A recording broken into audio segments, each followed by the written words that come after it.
Hey Rachel, how are you? It's really good to have you today on our show. Thank you. I'm doing well. It's a beautiful day here in Maryland, so.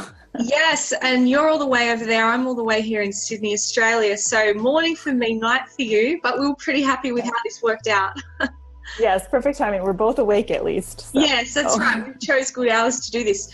Now, tell us a little bit about what you do, because today's interview is going to be focused around our emotional relationship with food, which is a really important thing for so many women, so many men as well. So we'll go into that. But firstly, tell us a little bit about your expertise and your story and how you came into becoming a nutrition expert. Sure, certainly. So I'm Rachel Lajioe. I'm a women's holistic health coach, and I work with women who struggle with emotional eating, and I help them end that struggle in a way that's easily integrated into their lives and a way that leaves them feeling empowered rather than deprived. So what started me on this journey was I was actually a big athlete in college. So I was very active, super huge overachiever. And then when I got off that team, somehow I ended up struggling with emotional eating, binge eating, and bulimia when I was in graduate school. And I came from a place where I was like super on top of my life, always kind of like the fit and healthy person. And then there I was struggling with food. And even though I knew, perfectly well what I should be eating, I just couldn't seem to do it for the life of me. And going through that struggle and really realizing that it actually had nothing to do with the food and really more about my relationship with it and how I was living my life is what led me to realize, actually, I need to share this message because so many of us are beating ourselves up around what we're eating. And really there's a very different way to look at it. So that's what I do today. I help women heal their relationship with food. Yeah, that's fantastic. It's so important because even with what I do, teaching Pilates and fitness, to so many people, the one block that many of us have, at least at some point in our lives, is this guilt around food and what to eat, what not to eat. So I'm interested to know, where does this actually start? Where do our beliefs around food begin? Is it something we pick up from parents, schooling, or, media and things like that? How do we even develop these relationships, whether it be good or bad, with food? So I think it's kind of an all of the above answer. So first of all, in childhood, a lot of us were, we were on the clean plate club. Like we were told we had to finish the food on our plate. And often as children, we don't necessarily get to control how often we eat. So already we're starting to lose touch with our own intuition about, okay, I'm hungry, I need to eat now, or I'm full, I need to stop. The other thing that comes into play as kids, I get a lot of clients who they are emotionally eating because they don't want to feel restricted around food. And the reason they don't want to feel restricted is because they're very restricted as kids. Maybe they lived in a family that, the parents were trying to do the best thing for their kids. They were trying to help their children eat healthy, but the child felt very controlled, So it's almost like a rebellion type thing.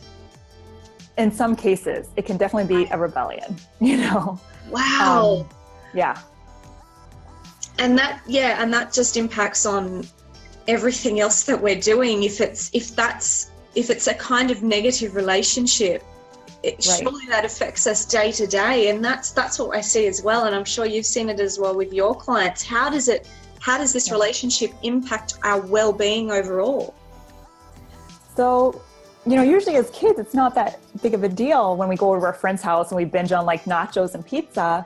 But when we become adults and all of a sudden we're starting to feel the effects of that food, like that tiredness, that lack of energy, weight gain, which can be so painful with the media these days, how the media portrays women and women always having to be, so beautiful and so made up and perfect.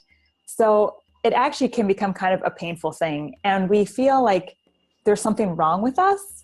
Like, oh, hey, that person can be skinny or my sister can be skinny, but why can't I do that, right? When in fact, there's so many different things that come into play. So I feel like our relationship with food kind of becomes this almost mirror that we can look at our lives with. Right. So you really feel it's kind of a reflection of maybe where we're at with our mental state with different aspects of life. Right. And we could be, some of my clients, like everything else in their life is going well. They have good careers, they're happy in their relationship, but why are they emotionally eating, right? And it could be that these other areas are fine, but they're not handling the stress, or they're not, learning how to handle these other emotions, like maybe loneliness or sadness, in a way that could actually be more beneficial than through food. So food is, one way that we try to help ourselves. So why is that? It's quite interesting, because a lot of people I've come across will say, that's the thing, I'm okay when everything's going okay, but then with stressful situations, I find there's two common reactions. People will either overeat or go, right, it's time for chocolate and ice cream, or actually not eat at all. It's quite an extreme thing to do with emotional circumstances in their life at the time. So why is it that it's so extreme? I'm interested to know where that starts as well.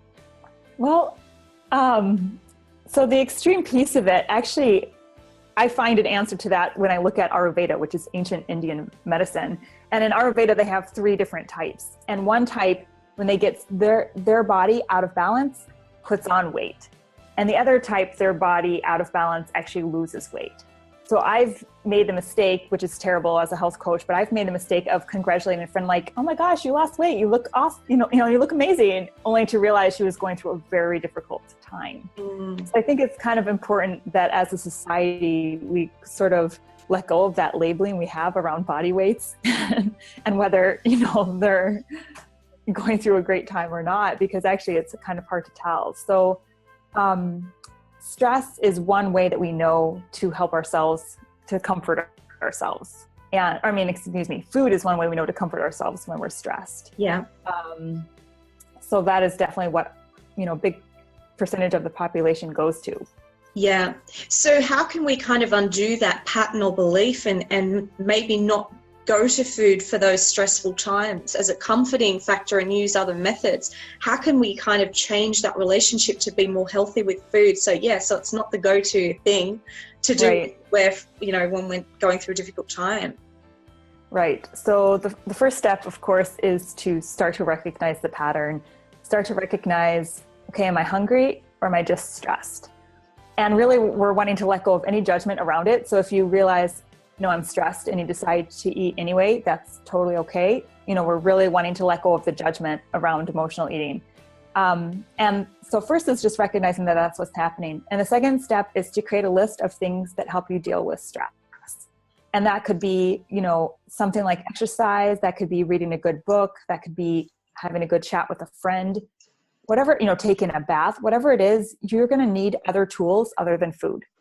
And the third piece is, if that is coming up for you a lot, if you're stressed frequently, is actually to look at managing stress better, so that you don't necessarily even need those tools in the first place. Right. So that's really around, setting boundaries and learning to say no to things that don't necessarily bring you joy, and get more things on your plate that you're happy to do. Sure. That's great advice. So one more thing then, why do people kind of neglect themselves and starve and then pig out? And again, it's this extreme thing. It's so common. Even, I was talking to one of my clients last week, and I'm interested to know, do you think that we all have to really explore where these patterns have begun for us as individuals, and really look at this from more of a mindset point of view than a food and diet point of view? It's like, well, what's triggering us? Do you think that's the case? I definitely think mindset has a huge piece to play in this, because even just letting go of the judgment around it, and instead of judging ourselves, and instead being like, okay, how can I look at this like as an experiment? The experiment of Rachel, like, what makes Rachel emotionally eat? What are other things, I could do? When we do that, that already helps tremendously. But these two extremes, I already said, I suffered with bulimia in graduate school. So that is the extreme. That was the starving myself, or being super good and, eating salad. And then a few days later, I would binge on sugar. And I think those extremes come because the dieting extreme comes because we want results. We want them now. We don't want, I'm going to lose, healthy weight loss could be like 0.5 pound a week. you know, we don't want that. We want like 5 pounds today, you know, 10 pounds yesterday. Yeah. And so that's one of the underlying problems. Absolutely. This quick fix, magic bullet thing, right, I'm going to do this. Yep, I've eaten salad for 2 days. Why haven't I lost 5 kilos? Right. And your body's like, meanwhile, panicking. Yes. Yeah, right. So really, it is slow and steady. I've always said this to my clients. It is, unfortunately, slow and steady. Take your time. Your body will adapt and then keep the weight off. And in the meantime, you're not depriving yourself going to these extreme circumstances. So this is fantastic advice, Rachel. So what's 3 tips then that we can ensure we do have a positive relationship with food moving forward throughout our entire life, and then also to teach our children and our families and friends and really change that what can be a negative connotation attached to food. So what's your 3 best tips?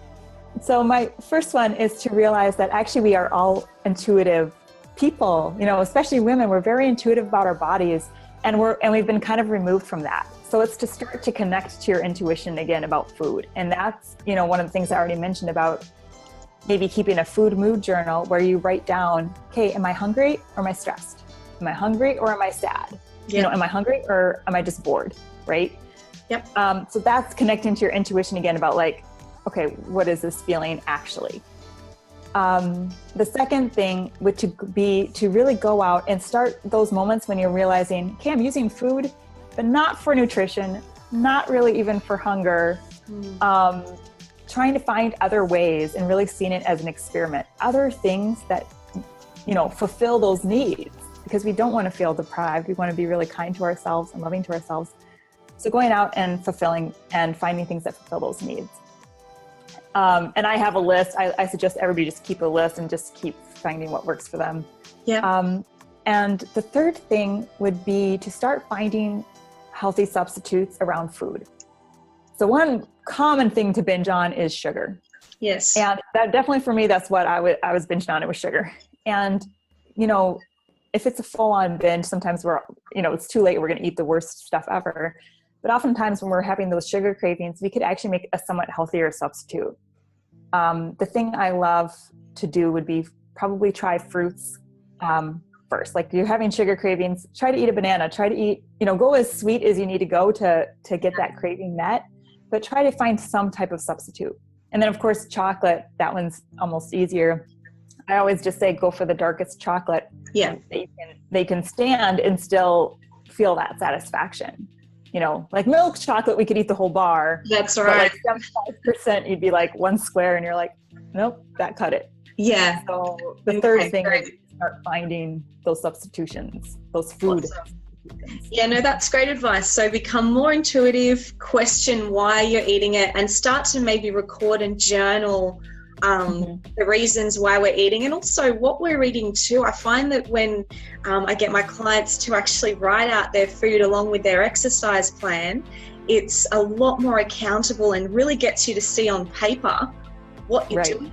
Because so many times as well, people are maybe oblivious. They're, you know, busy during the day. They're not actually consciously aware of, okay, I'm eating this at this time for what purpose, and just kind of moving through the, you know, the busyness of life. So that's a great one. And then the healthy substitutes as well.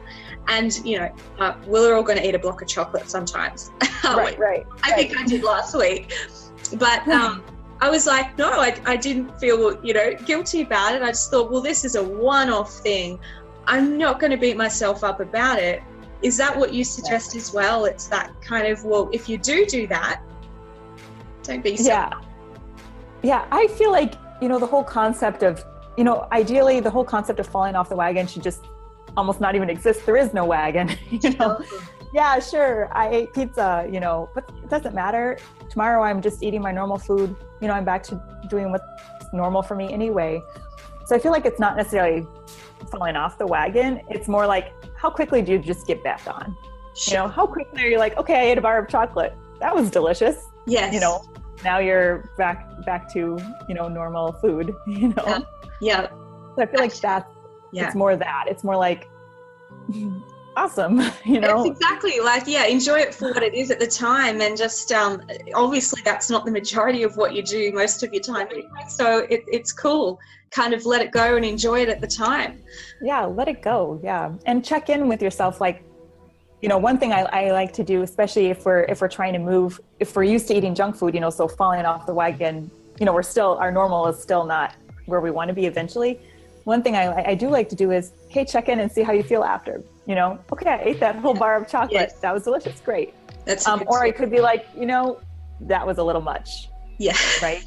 Or, you know, maybe 70% would have been, you know, dark chocolate would have been better next time. You know, just check in with yourself so that you can adjust. Yeah. Yeah. Right. Awesome. Well, this has been really, really helpful. Thank you for your time, Rachel. Of course. So good to see you. Yeah, you too. We'll have to do another one soon. So hopefully our viewers are really enjoying this interview. So make sure you post or ask Rachel and I for another topic, and we can do another topic together to help answer more of your questions around healthy living and healthy eating. So we'll speak to you soon, Rachel. Have an awesome evening there. Thank you. Yes. And enjoy your day. Thank you. I will. Talk to you soon. Bye. Okay. Talk to you soon. Bye. Bye.